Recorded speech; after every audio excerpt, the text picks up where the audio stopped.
Being a home maker ఒక వైఫ్గా, ఒక మదర్గా and ఒక వర్కింగ్ ఉమెన్గా మన ఫ్యామిలీకి ఏం కావాలి, ఏం చేస్తే వాళ్ళు హ్యాపీగా ఉంటారు అనే కదా ఎప్పుడు ఆలోచిస్తూ ఉంటాం.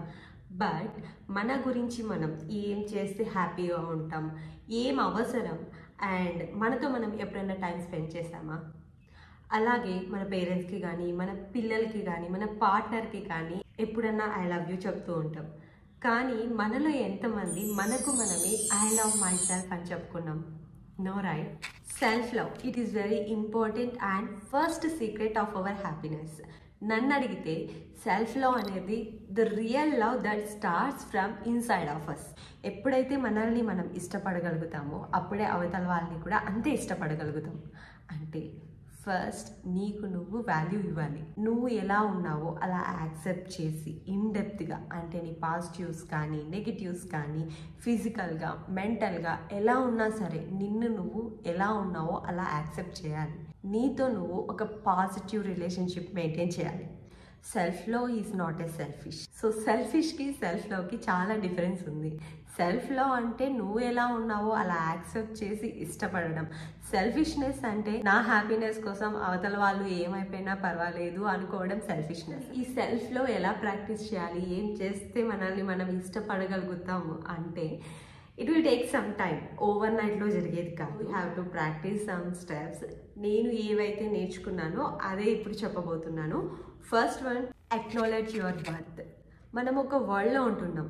ఇలా చేస్తే రైట్, ఇలా చేస్తే రాంగ్, ఇలానే ఉండాలి, అలా ఉండకూడదు అని కాన్స్టాంట్ ప్రెషర్స్ ఉంటూ ఉంటాయి. ఇలాంటివి విన్నప్పుడు మనం రాంగ్ చేస్తున్నామేమో అని డిసైడ్ అయిపోతూ ఉంటాం. అండ్ అవతల వాళ్ళతో కంపేర్ చేసుకోవడం ఇట్ ఈస్ వెరీ న్యాచురల్, కానీ ఇట్ ఈస్ వెరీ డేంజరస్. ఎప్పుడైనా సరే ఎలా ఉన్నా, సొసైటీ ఏం చెప్పినా ఏమంటున్నా కానీ just remember who you are is enough. We all are worthy. స్మార్ట్గా ఉన్నా, లేజీగా ఉన్నా, ఎగ్జామ్స్లో ఫెయిల్ అయినా, పాస్ అయినా, లావుగా ఉన్నా, అందంగా లేకపోయినా, జాబ్ వచ్చినా రాకపోయినా, అట్రాక్టివ్గా లేకపోయినా, ఇవన్నీ ఎక్స్టర్నల్ ఫ్యాక్టర్స్. అవి వస్తాయి, వెళ్ళిపోతాయి. ఎవరో ఏదో అనుకుంటారు, ఇలా ఉంటేనే మనల్ని ఇష్టపడతారు అని అనుకోకండి. రిమెంబర్, ఈ ప్రపంచంలో నువ్వు నీలా ఉన్నది నువ్వు ఒక్కరివే. So be yourself and be happy. Allow yourselves to make mistakes. ప్రపంచంలో ఎవ్వరూ పర్ఫెక్ట్ కారు. ప్రతి ఒక్కరిలో నెగిటివ్స్ ఉంటాయి, తప్పు చేస్తూనే ఉంటారు. కానీ ఆ తప్పు జరిగినప్పుడు ఓకే, ఇట్ హ్యాపెండ్, తెలుసో తెలియకో తప్పు జరిగింది, నెక్స్ట్ టైం అలా కాకుండా చూసుకుంటాం. అలా కాకుండా నా వల్ల తప్పు జరిగింది అని మనల్ని మనం హేట్ చేసుకుంటాం. ఫర్ ఎగ్జాంపుల్, నేను ఒక వంట చేశాను, అందులో ఉప్పు కారం ఏదో ఒకటి ఎక్కువ అయి ఉంటుంది. సో ఇంకా అప్పుడు డిసైడ్ అయిపోతాం అనమాట, నాకు వంట చేయడమే రాదు, అసలు వేస్ట్ నేను అని అసలు హేట్ చేసుకోకండి. బికాజ్ ఆ తప్పు జరిగినప్పుడే ఏది రైట్ అనేది తెలుసుకోగలుగుతాం.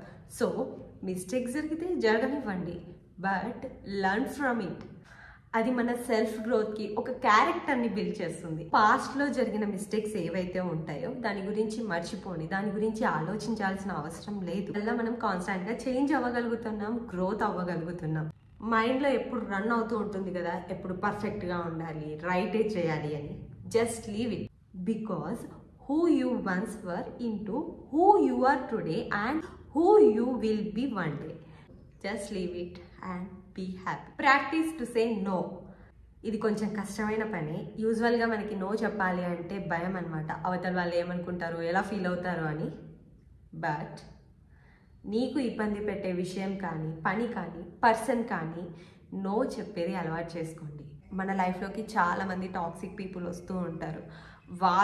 వాళ్ళకి ఇష్టమైనది మనం చేయాలి అని కూడా కోరుకునే వాళ్ళు ఉంటారు. సో ఆ ప్రాసెస్లో ఏదన్నా తప్పు జరిగితే వాళ్ళు రెస్పాన్సిబుల్ తీసుకోరు.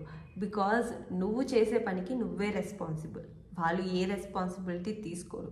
సో ఒక బౌండరీ సెట్ చేసుకోండి, టాక్సిక్ పీపుల్ని దూరంగా ఉంచండి. నో చెప్పడం అలవాటు చేసుకోవాలి. నో అంటే నో. బికాజ్ ఎప్పుడైతే నువ్వు నో చెప్పగలుగుతావో అప్పుడే నీకు నువ్వు ఎస్ చెప్పగలిగినట్టు కదా. Learn new things. ఎప్పటికప్పుడు కొత్త విషయాలు తెలుసుకోండి, న్యూ థింగ్స్ ట్రై చేయండి. తెలియని ఒక విషయం తెలుసుకున్నప్పుడు ఆ సాటిస్ఫాక్షన్ అండ్ కాన్ఫిడెన్స్ చాలా బాగుంటుంది.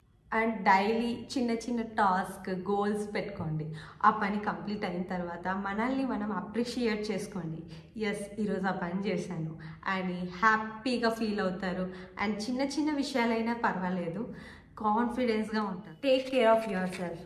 ప్రతిరోజు మనకంటూ మనకు కొంచెం టైం స్పెండ్ చేయండి. ఆ టైంలో మనకి ఇష్టమైన పని లైక్ ఎక్సర్సైజ్ అవ్వచ్చు, డాన్స్ అవ్వచ్చు, ఆర్ట్ అవ్వచ్చు, లేకపోతే ఇష్టమైన వంట చేయడము, ఇలాంటివి చేసుకుంటూ మీకోసం మీరు టైం స్పెండ్ చేయండి. Discover your true potential. ఎప్పుడైతే మనల్ని మనం ఇష్టపడతామో, యాక్సెప్ట్ చేస్తామో, అప్పుడు మనకు తెలియని పాజిటివ్ ఎనర్జీ అండ్ మోటివేషన్ వస్తుంది. సో మనం చేసే పనిలో 100% ఇవ్వగలుగుతాము. హౌస్ వర్క్ అయినా కానీ, ప్రొఫెషనల్గా అయినా కానీ. అండ్ మనం చెయ్యలేము అనుకున్న కష్టమైన పని కూడా కంప్లీట్ చేయగలుగుతాం. Trust your self.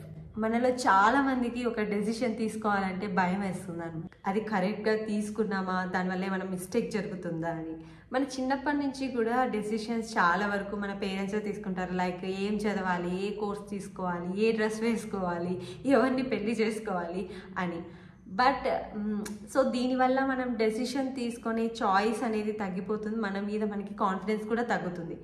So first నిన్ను నువ్వు ట్రస్ట్ చేసి డెసిషన్ తీసుకోవడం స్టార్ట్ చేయాలి. అప్పుడే నీ మీద నీకు కాన్ఫిడెన్స్ పెరుగుతుంది అండ్ ఏది రైట్ ఏది రాంగ్ అనేది కూడా తెలుసుకోగలుగుతాం. సెల్ఫ్ లవ్ అన్నది ఈ వీడియోలో చెప్పినంత ఈజీ కాదు. It will take some time, ఓవర్ నైట్లో జరిగిపోదు. It is a journey, not a destination. మనం ఎంత ప్రాక్టీస్ చేస్తే అంత స్ట్రాంగ్గా గ్రో అవ్వగలుగుతాం. సో చిన్నగా స్టార్ట్ చేయండి, కన్సిస్టెంట్గా ఉండండి అండ్ వాచ్ మీ లైఫ్ ఎంత బ్యూటిఫుల్గా హ్యాపీగా మారిపోతుందో. So this is all about today's video about self love and how to practice it. నేను నేర్చుకున్న విషయాలు మీతో షేర్ చేసుకున్నాను. సో వీడియో నచ్చితే తప్పకుండా లైక్ అండ్ కామెంట్ చేయండి and me friends and family మెంబర్స్తో షేర్ చేయండి. ఇంకా నా ఛానల్ని సబ్స్క్రైబ్ చేసుకోకపోతే సబ్స్క్రైబ్ చేసుకోండి. నెక్స్ట్ ఇంకో మంచి వీడియోతో మీ ముందుంటాను. Until then take care, keep smiling, bye.